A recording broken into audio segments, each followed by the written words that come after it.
음,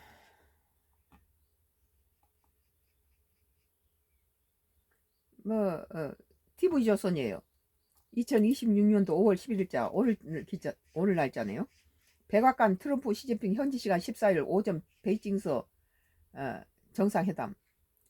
이제 드디어 연기되고 그러다가 이제 드디어 만나서 할 모양이네요. 트럼프한테는 지금 이란의 이런 전쟁을 지금 해놓고 이렇게 해외 정상회담을 하기에는 좀 분위기가 마땅치 않죠.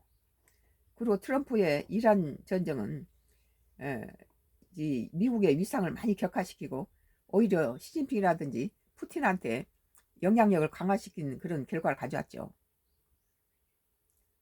그리고 뭐 동맹과도 협상도 하지 않고 마치 저기 에, 베네수엘라라든지 덴마크의 그린란드라든지 뭐 캐나다 52번째 주가 된다, 뭐 쿠바 먹겠다 이런 것과 같은 맥락에서 보는 거예요. 동맹들은 뭐 이란이 뭐 워싱턴을 공격한 게 아니잖아. 트럼프가 그린란드 뭐 안 주면은 덴마크를 공격하겠다는 식으로 베네수엘라 들어가서 국제법을 어기면서 그 나라 대통령을 전부 거기 트럼프가 갖다 그 들여다 보는 데는 전부 세계 제1위의 뭐 에, 석유 매장량이라든지 히토류가 나온다라든지 여러 가지 미국에 유익을 주는 군사 요지라든지 이런 것들이 지금 돼 있잖아요.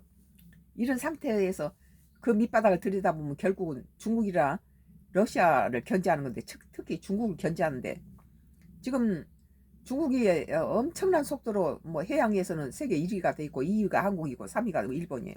미국은 오바마 때부터 줄이기 시작했죠. 해군력을. 그래서 세계 14위로 물러나 버렸어요. 그러니까 지금 미국이 한국의 세계 제1위 조선 기술이 필요한 거죠. 10일 애나 켈리 백악관 부대변인 트럼프 중국 방문 관련 사전 전화 브리핑에서 이같이 내용을 전했다. 백악관에 따르면 트럼프는 13일 저녁 베이징에 도착해서 이튿날 14일 환영 행사에 이어 시 주석과 양자회담을 한다. 같은 날 두 정상은 베이징의 명소인 텐탕 공원을 둘러본 뒤 국빈 만찬을 함께 할 예정이다. 이업 15일에는 중국을 떠나기 전 시진핑과 차담회 및 업무 오찬을 할 계획이라고 전했다.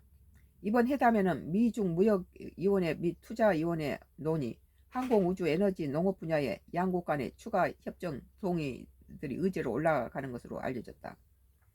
뭐 그 나라에다 전쟁 불려놓고 중국 가서 뭐 협상할 그런 것이 없겠죠. 지금 다음에 11월에 있을 트럼프 지지율은 30대 중반에 머물러 있는데 지금 내가 보기에는 트럼프는 악재야, 악재. 오늘 TV조선 2026년도 5월 11일자 백악관 트럼프 시진핑 현지 시간 14일 오전 베이징서 정상회담이라는 기사였어요.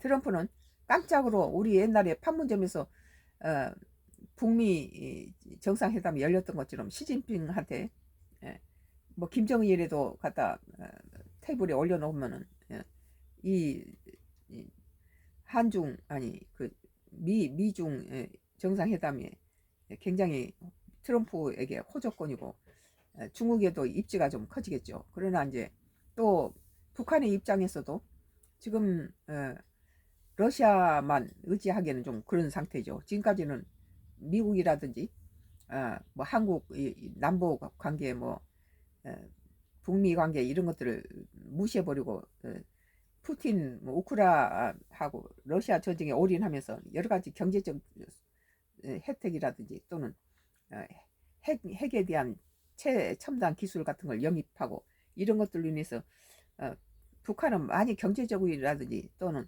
정보 기술 분야에 엄청난 발전을 했어요.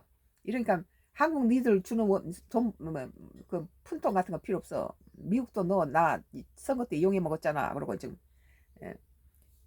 거부하고 있는 상태에서 이번에 트럼프가 이란을 친 데 대해서 그 주변 국가들한테는 저게 우리도 다음 타자가 될 수 있구나.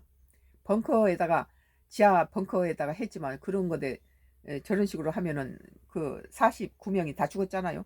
그런 거 보면은 북한의 김정은은 좀 섬뜩했을 거예요.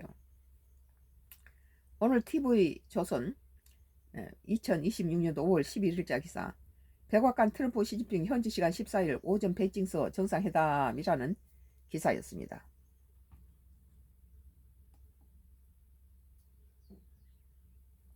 뭐